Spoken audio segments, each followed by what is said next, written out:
Evangelho de Lucas, capítulo 18, a partir do verso 35, diz assim: aconteceu que ao aproximar-se Jesus de Jericó, estava um cego assentado à beira do caminho, pedindo esmolas.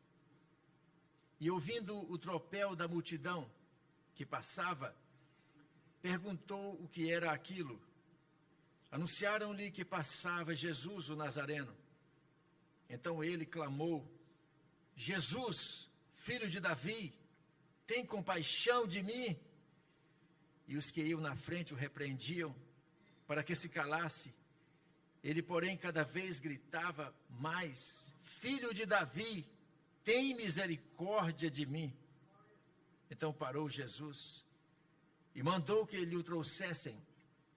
E tendo ele chegado, perguntou-lhe: que queres que eu te faça? Respondeu ele: Senhor, que eu torne a ver. Então Jesus lhe disse: recupera a tua vista, a tua fé te salvou. Imediatamente tornou a ver e seguia-o, glorificando a Deus. Também todo o povo, vendo isto, dava louvores a Deus. Esta é a palavra de Deus, que seja aplicada ao seu coração pelo Espírito Santo. Você pode assentar. Há poucos dias, nós vivemos uma experiência inédita no mundo recente. Talvez há mais de 100 anos não ocorria o que ocorreu numa cidadezinha do interior dos Estados Unidos, do estado de Kentucky, a cidade de Asbury.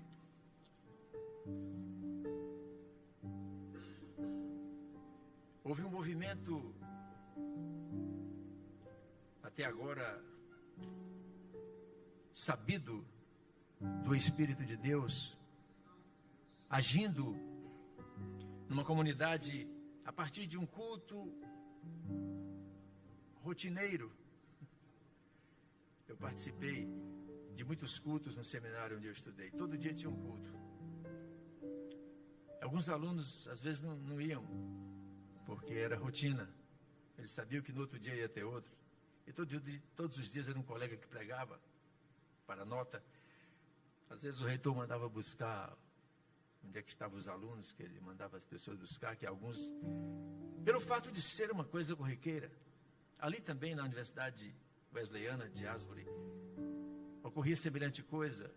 Os cultos tinham aquela gente que nunca perde culto. Tem gente que nunca perde um culto.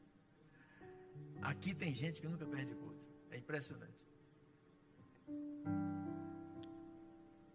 O certo é que houve um movimento diferente, houve atitudes diferentes, falas diferentes foram notadas, gestos diferenciados da rotinização eclesiástica daquele lugar foram anotados. Pessoas diferenciadas que nunca estiveram ali começaram a ser atraídas para aquele lugar. E foi tão forte aqueles gestos de cultuar a Deus de modo simples, foi tão simples que chamou a atenção das autoridades mais experientes para que não houvesse nenhum tipo de propaganda. Logo foi proibido filmar no interior do templo, para que não houvesse propagação e aproveitamento humano, eclesiástico, político, etc. De modo que pessoas tidas como as que nós chamamos de personalidades, celebridades do mundo eclesiástico, estiveram por lá, cantores e etc. Mas nenhum deles pôde chegar até o púlpito, foi proibido essas pessoas. Exatamente para não estragar, exatamente isso, para não estragar a festa, aquela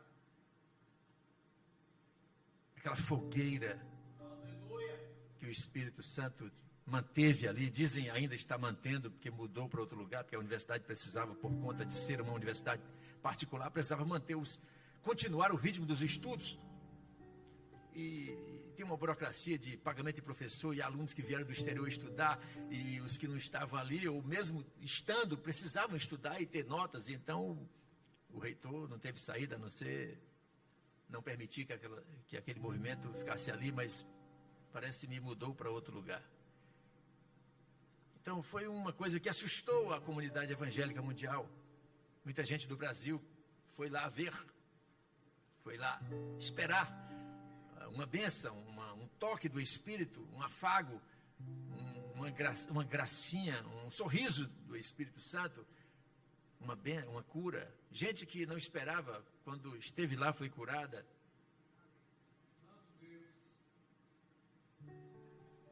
O texto que lemos fala de uma cidade antiga, a mais antiga do mundo, que foi reconstruída várias vezes.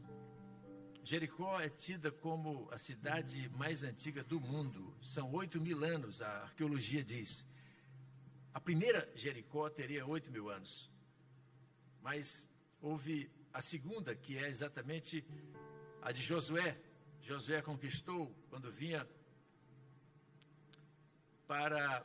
das planícies de Moabe, cruzaram o Jordão, conquistou Jericó. Foi a sua primeira batalha em Canaã, Números capítulo 22, 1. Josué 2, 3, 4, 5, fala sobre isso. Mas a cidade que Jesus passa, a da época de Jesus, já era seria uma terceira.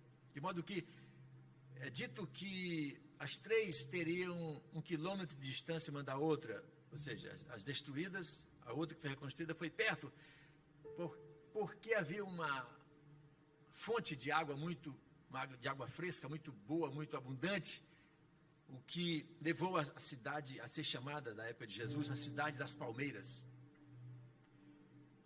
Então, um dos evangelhos fala que Jesus estava entrando em Jericó, outro diz que ele estava saindo.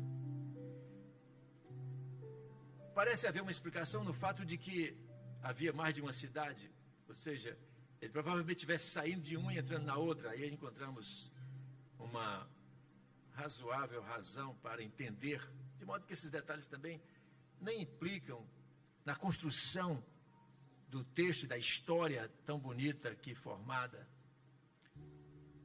Ela ficava no Vale do Jordão, como disse, já próximo ao Jordão. Jesus subia com seus discípulos para Jerusalém. Eram 29,6 quilômetros dali para Jerusalém, subindo. Eles iam a pé. É um pouco menos do que daqui a Aquiraz. Daqui a Aquiraz é 34 quilômetros, mais ou menos, se eu não estou enganado. 30 quilômetros separavam Jesus da semana mais difícil que ele teria. Ele já avisara aos seus discípulos, antes de entrar em Jericó, que ele seria entregue aos gentios para ser escarnecido, ultrajado, cuspido, açoitado e morto, para depois ressuscitar eternamente, viver eternamente. A passagem dele por Jericó é impressionante pelo fato de ser a última vez que ele está em Jericó, que ele passa por lá. Só dessa vez ele despertou a atenção de duas pessoas de diferenciadas categorias. Na entrada, o cego e mendigo, portanto, da classe mais baixa, chamado Bartimeu. Na saída, o homem mais rico da cidade, o maioral dos publicanos, ele tinha dinheiro para comprar uma cidade, Zaqueu. Todos os dois prendem a atenção de Jesus, é impressionante. Bartimeu não era o nome dele, ele não aparece o nome dele. Bartimeu, a palavra Bartimeu quer dizer filho de Timeu. Então é chamado de Bartimeu, nós aqui é que chamamos de o Bartimeu, mas o hebraico chama, é o filho de Timeu. Bar quer dizer filho. Tem uma passagem que diz Simão Bar-Jonas, Simão filho de Jonas. Ele está sentado ali, ele é cego e é mendigo. Ele tem a vida paralisada por uma enfermidade. Ele não está em atividade. Ele não pode exercer uma atividade. Não existe uma atividade socialmente rendosa, financeiramente importante que ele possa fazer para viver. Ele é um homem à margem da sociedade. Ele está à margem do caminho onde Jesus passará. E ele ouve o barulho. Os deficientes visuais desenvolvem os outros sentidos com maior avidez, então ele tem melhor acuidade. Ele ouve o barulho das falas misturadas. Sabe, uma multidão caminhando? Tem sempre alguém que fala muito. Todo mundo está conversando em geral. Um dia desse eu estava num banco e eu ouvi uma conversa como se fosse assim, 17 pessoas. Era uma mulher apenas. Essa mulher falava tanto. A gente olhava assim e comentei, olha, dá a impressão que são 10 pessoas falando. Eu disse, é mesmo. Isso era uma falando. Você pode imaginar várias pessoas falando, mas tem aquelas que falam muito, mais do que as outras. Ele ouve as falas misturadas e os passos rápidos da multidão que segue o andar tenso de Jesus. O andar de Jesus é tenso. Ele não vai rindo, não há motivo para sorrir aqui. Ele está tenso, portanto, devem ser rápidos os passos. E o cego, ouvindo, diz assim, alguém que está próximo, o que é isso que eu estou ouvindo? Posso imaginar com aquela voz pesada, castigada pelo sol, né? As pessoas ficam roucas e falam às vezes curto, né? Ele deve dizer, o que é que está acontecendo aí? Eu estou ouvindo algo. E disseram-lhe, está vindo aí Jesus, o Nazareno. Então ele clamou. A essas alturas Jesus estava muito próximo, quando ele é capaz de ouvir os passos, está aí a provavelmente 10 segundos da sua presença, de passar à frente dele. Ele sente que aumentam o volume dos passos, o barulho está mais próximo, e então ele sabe, há uma multidão pequena possivelmente, mas é uma multidão de gente. Então, aqueles que vão mais à frente, parece que Jesus vai mais ao meio, guardado por aqueles todos que de alguma forma o protegem. Então ele clamou. O texto diz que a palavra grega boal é um grito de alegria ou de dor. É um grito quando alguém implora ajuda de alguém. É um gritar, conforme a cultura grega, manifestando um sentimento. Ele diz, Jesus, filho de Davi, tem compaixão de mim. Interessante que quando ele perguntou, o que é isso que eu estou ouvindo? Disseram-lhe, é Jesus o Nazareno. E ele não diz Jesus Nazareno, ele diz Jesus, filho de Davi. E a multidão que dizia aquilo acerca de Jesus, conhecia o Jesus Nazareno. Jesus Nazareno é o Jesus histórico. É o filho de Maria. É o que nasceu em Nazaré da Galileia.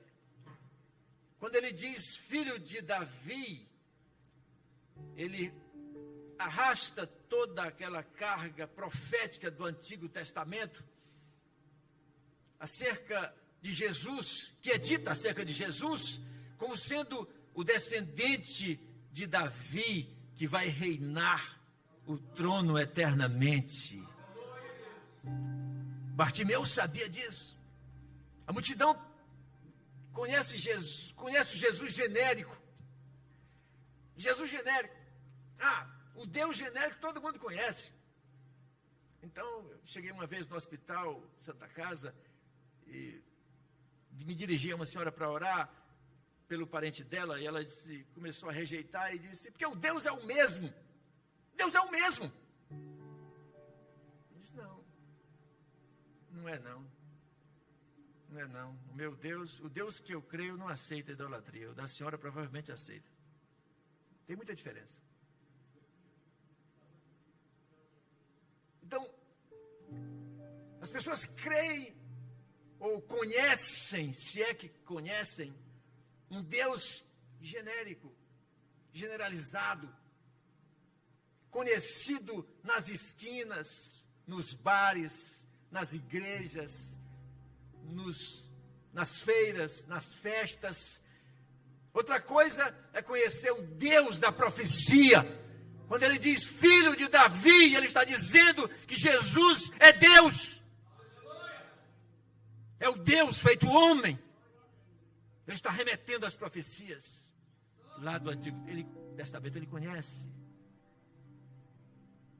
E a multidão o repreendeu, alguns da frente repreendiam dizendo, posso imaginar aquela turma a turma do deixa disso, né? A turma que quer sempre que as coisas caminhem, né? Eles querem só seguir Jesus, é a turma do espetáculo, quer ver alguma coisa nova, está seguindo a Jesus, porque Jesus é Jesus, afinal, ele é um líder importante. Eles nem sabem que Jesus vai sofrer e morrer, mas não querem também que ninguém perturbe a caminhada. Ele deve ter dito, cala aí, não está vendo que ele está apressado, não está vendo que ele tem uma agenda, não está vendo que ele tem um compromisso, não está vendo, ele é uma pessoa, tu é um cego, te cala aí, tu fica pedindo a todo mundo. Jesus tem uma agenda, é interessante isso, mas em nenhum momento ele é preso, ele é engessado por aquilo que está predito para ele fazer. Ele é capaz de ferir qualquer tipo de agenda, mesmo a do Pai, mesmo a mais importante, mesmo a da última semana, mesmo a que faria com que ele entrasse em Jerusalém, fosse ao templo, expulsasse os demônios, expulsasse os vendilhões, e no outro dia começasse a semana fatal, a semana que ele seria morto, mesmo aquela agenda já aqui selada, ele é capaz de dizer, espera aí, quando o cego gritava ainda mais, quando repreendiam, o cego gritava mais ainda, está escrito, filho de Davi, tem misericórdia de mim. E aqui é outra palavra para gritar. A primeira quer dizer grito de dor, implorar por ajuda de alguém com sentimento. Agora a palavra é crasô, que é gritar, esganiçar, um grito penetrante e agudo, gritar, clamar convulsivamente, gritar asperamente, de um som inarticulado e brutal. Enquanto a primeira vez se referia a sentimento, essa segunda é a instintos, é uma coisa mais visceral. Ele reúne todas as forças do seu organismo, da sua alma, de toda a sua psicologia. Ele sabe que ali está a sua salvação. Ele sabe porque ele conhece Jesus, a fama de Jesus, filho de Davi. Ele sabe quem é Jesus. Portanto, ele grita com todas as forças. Jesus sabia que aquela era a última vez que passaria ali, mas o cego não sabia. Mas apesar que Bartimeu, o filho de Timeu, não soubesse que era a última vez que Jesus passava, ele agiu como se fora. Gritou como se fosse a última vez. Pediu misericórdia como sendo a última vez. Ele não sabia. Podia ser, na opinião dele, que Jesus passasse outras vezes. Jesus parou. Está escrito. Fazendo também parar a multidão, e mandou trazer o homem. Posso imaginar a parada quase brusca, porque ele ia apressado. Mas ouvindo o clamor do cego parou. Logo pararam também os que o acompanhavam. E mandou trazê-lo. Eles tomaram um susto, eles ficaram na expectativa de que algo fosse acontecer. Eles imaginaram, Jesus já havia feito muitos milagres, eles sabiam disso.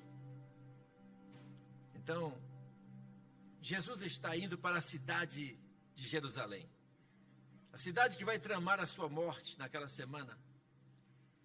Seu rosto é firme como uma pedra, não há sorriso nele. Seu andar é reto e decisivo. Sua mente pensa nos 30 quilômetros próximos de subida até Jerusalém, que o levarão ao sofrimento e à morte. Ninguém poderia detê-lo naquela estrada. Ninguém. Ele ia cumprindo uma profecia. A palavra de Deus não se perde. Não há nada que pudesse deter Jesus, nem a súplica do seu melhor amigo.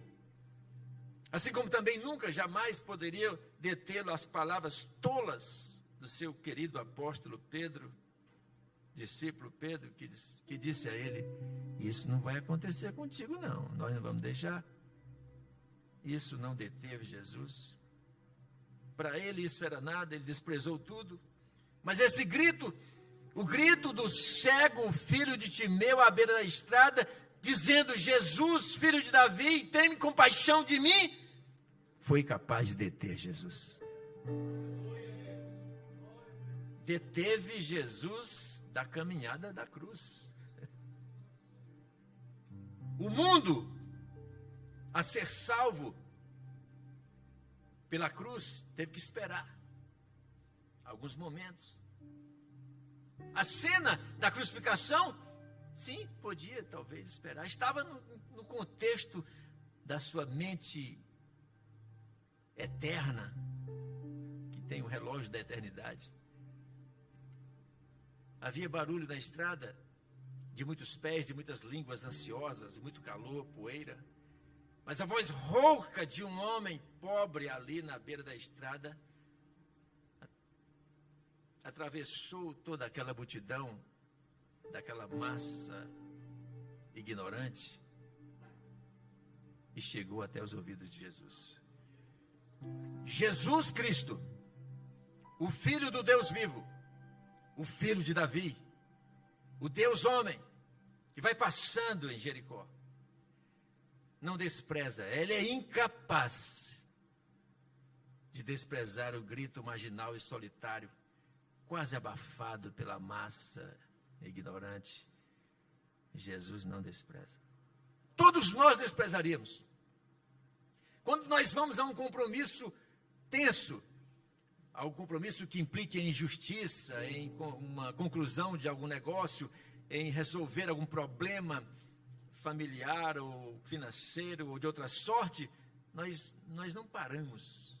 Eu não costumo parar para atender as pessoas. Eu costumo dar esmolas, mas nesses momentos eu digo à pessoa: espera eu voltar outra vez, hoje não, eu não posso te atender. Jesus atendeu. Jesus parou. Não parou para descansar. Ele não foi beber uma águazinha, ele não pediu sombra, não, eles tragam o homem até aqui. E disse, perguntando-lhe: o que queres que eu te faça? Interessante, esse eu te faça. É ele que sempre faz. Jesus tem interesse pelo homem e deseja ouvi-lo objetivamente. O que é que você quer de Jesus? Ele precisa, ele quer, ele gosta, ele pede uma resposta objetiva. Em geral, as pessoas não são objetivas naquilo que pedem. Ele pediu aquilo que é da alma dele. Ele não pediu dinheiro. Seria muito provável que hoje, se Bartimeu estivesse à beira da estrada para Eusébio, para Becejana, a estrada do Fio, Jesus viesse passando e perguntasse a um Bartimeu que estivesse ali, certamente pediria dinheiro. Os que nós conhecemos, pelo modo que vivemos, pelo que se prega, pelo que as igrejas prometem, pelo que as pessoas esperam que as igrejas lhes deem, ele pediria dinheiro. Qual é o problema? Não é Deus? Deus tem dinheiro para dar. Ele não pediu dinheiro.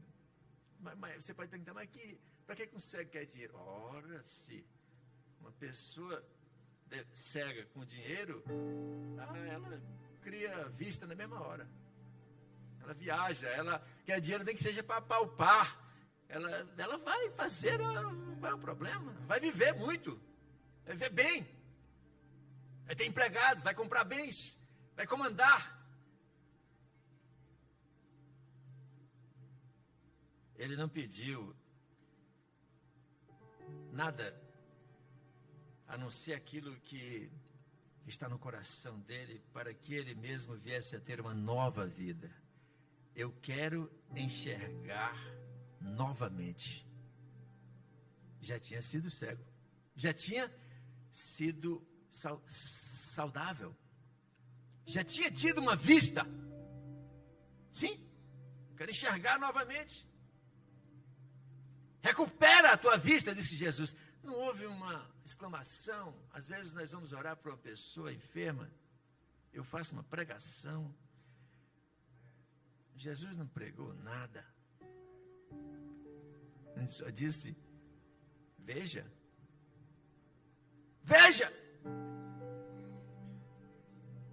recupere a sua vista, a sua fé te salva agora.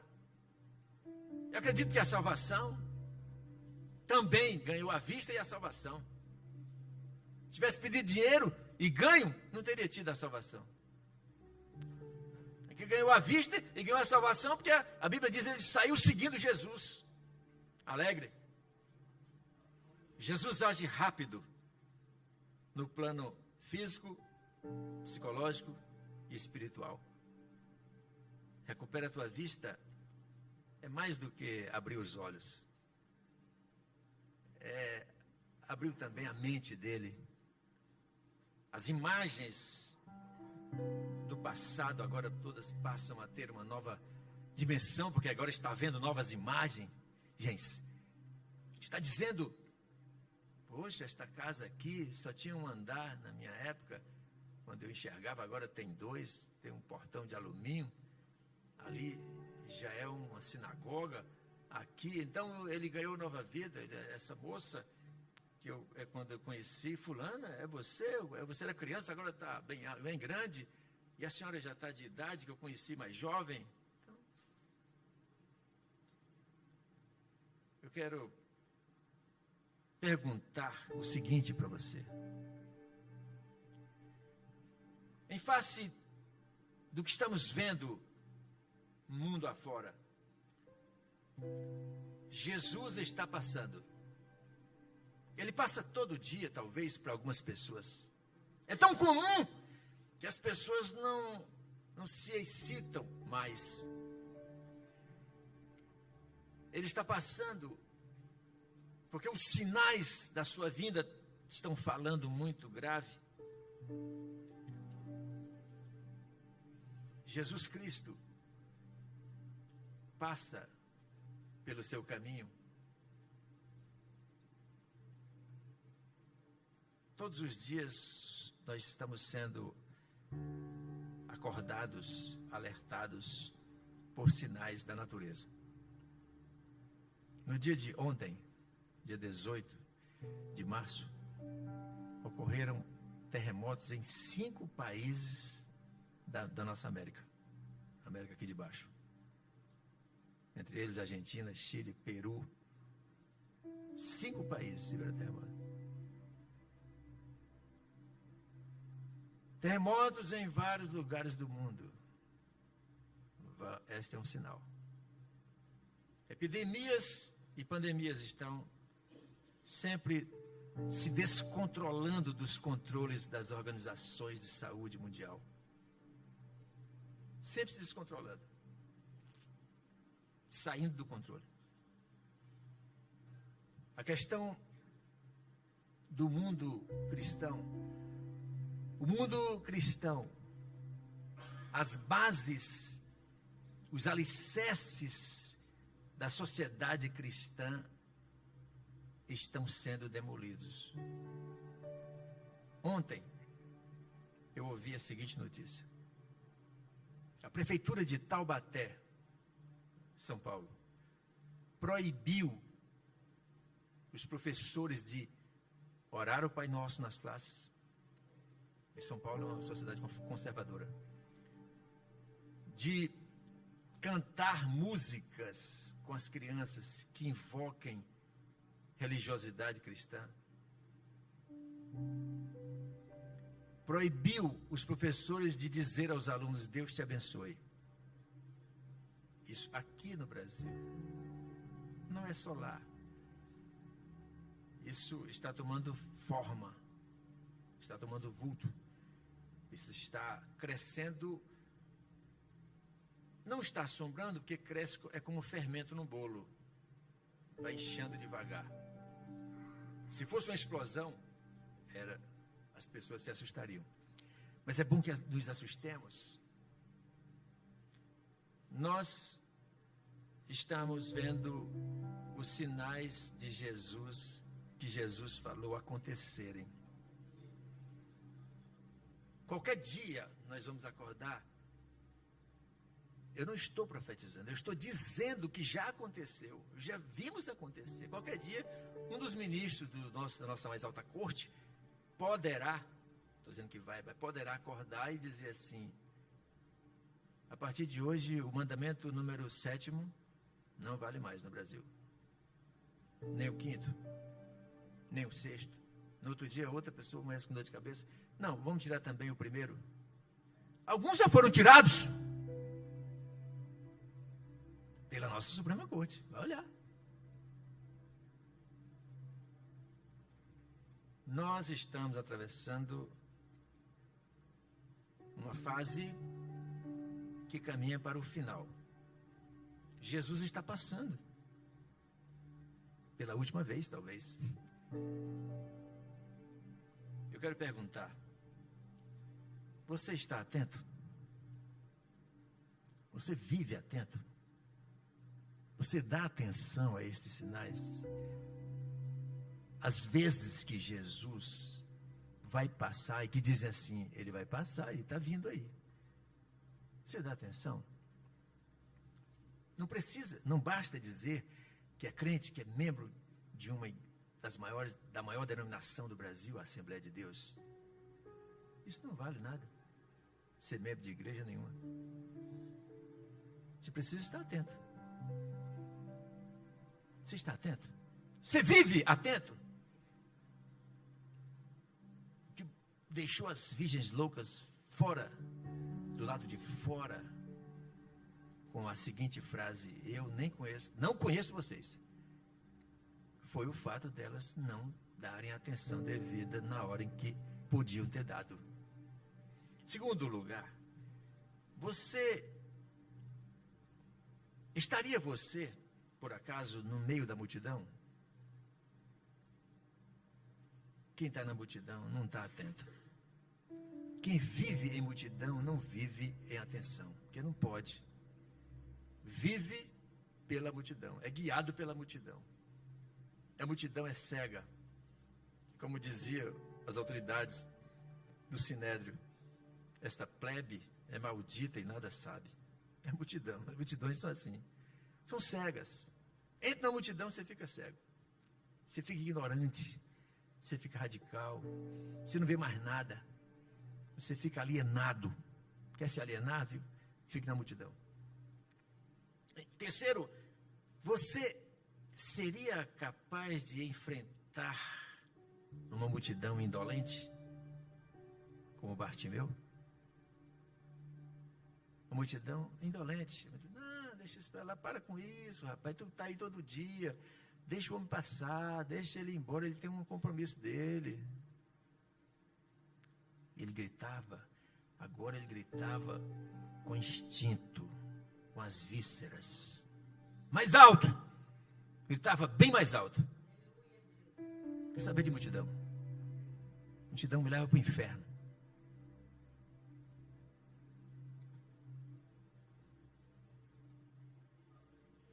Enfim, o que quer você que Jesus lhe faça? O que é que você quer que ele lhe faça? Você tem tanta coisa. Você tem tantos como nós, como eu tenho, tantas coisas a pedir, que é possível que vocês... Não, deixa eu pensar primeiro, qual é o que eu vou ter mais lucro se eu encontrasse Jesus aqui e ele me perguntasse o que é que eu queria. O que é que você quer de Jesus? É algo que vai construir a sua vida ou vai destruir? É algo que ele quer da vontade dele ou é só da sua vontade?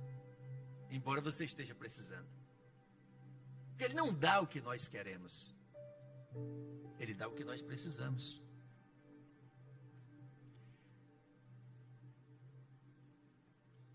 Sugestão para encerrar.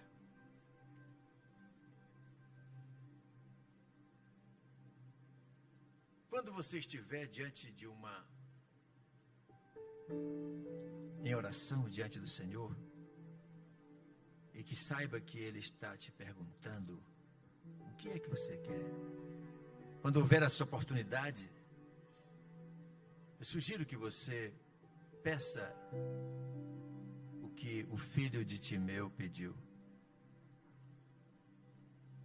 Eu quero de volta a minha visão. De volta. Porque é possível que você já enxergou tão bem e deixou passar e deixou o tempo bater na sua história espiritual de crente, de igreja, que você perdeu o brilho nos olhos para as coisas santas. Você precisa voltar. Pense nisso. Pense em pedir a Deus e também se comprometendo que quer a volta da visão espiritual para ter aquele primeiro amor de volta. Que você teve, mas perdeu. Que as circunstâncias quase lhe tiraram do caminho. Que você hoje permanece na igreja por circunstâncias, aliás, à sua vontade, talvez. Que tal você pedir um avivamento?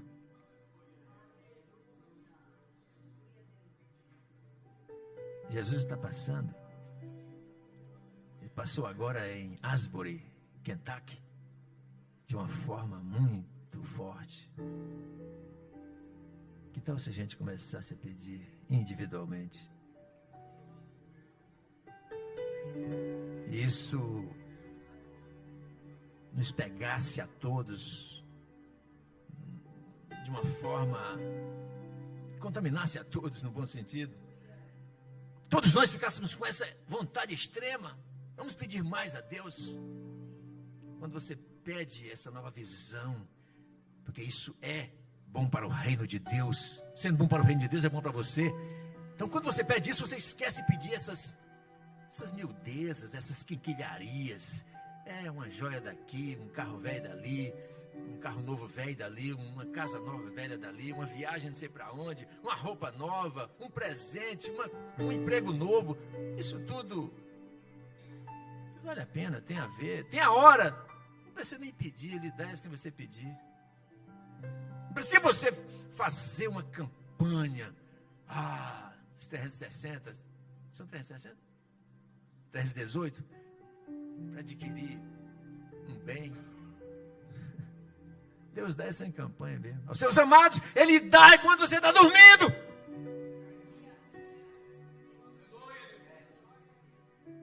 Quando você está dormindo. Salmo 121. 121? Salmo da família. Vocês também não sabem, né? 27. Seus amados, Ele dá enquanto dorme. O que nós precisamos não é de bens, não é de coisas que se acabam. Nós precisamos é de Deus. Nós precisamos do Espírito Santo em nós. Nós precisamos andar em companhia de Jesus, grudado com Ele. Não que nem mais um na multidão, mas como um cego a gritar: eu quero Jesus, o filho de Davi. Que Deus nos abençoe.